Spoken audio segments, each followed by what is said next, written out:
Hello guys, bisita muna tayo sa mais natin.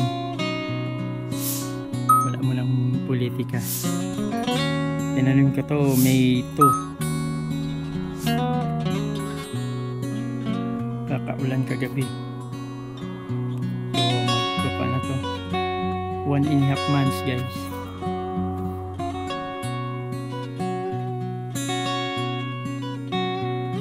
Mga nasa kuan ko na siya. I-check. Nasa dibdib.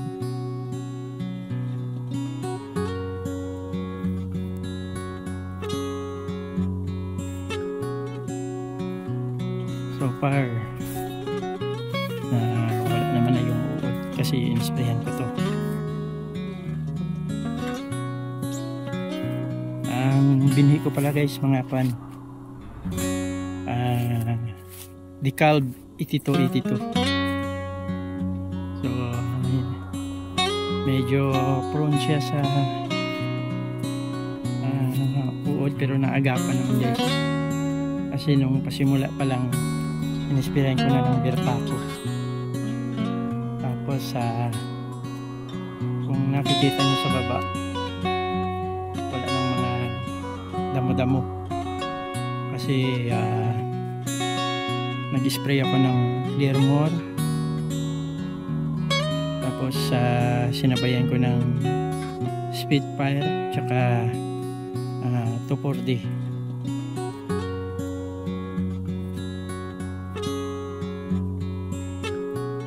Guys, medyo malalaking siya. Sana lang magbunga siya ng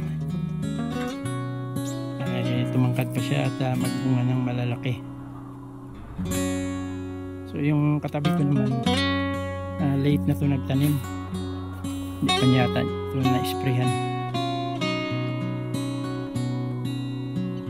Ito mga nasa 4,000 square meter to guys, so kulang-kulang half hectare. Yun sa katabi ko, mas nauna ako dito ng mga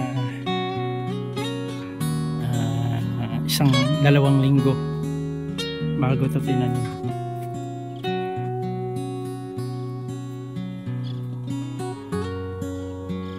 So yun lang muna guys. Next week bibisitahin ko ito ulit at i-update ko kayo. So by the way, kung hindi ka pa nakapag-subscribe sa channel ko, hit mo na yung subscribe button at hit mo na rin yung notification bell at pakipindot na rin yung like kung nagustuhan mo tong video to. So hanggang sa muli mga guys, maraming salamat and God bless sa inyong lahat.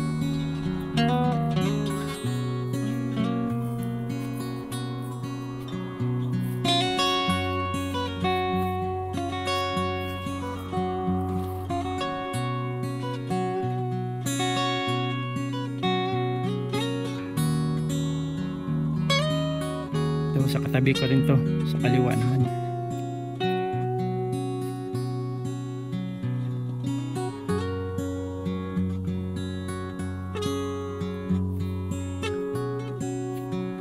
Sana umulan pa kasi medyo basa pa yung tuyo pa yung lupa.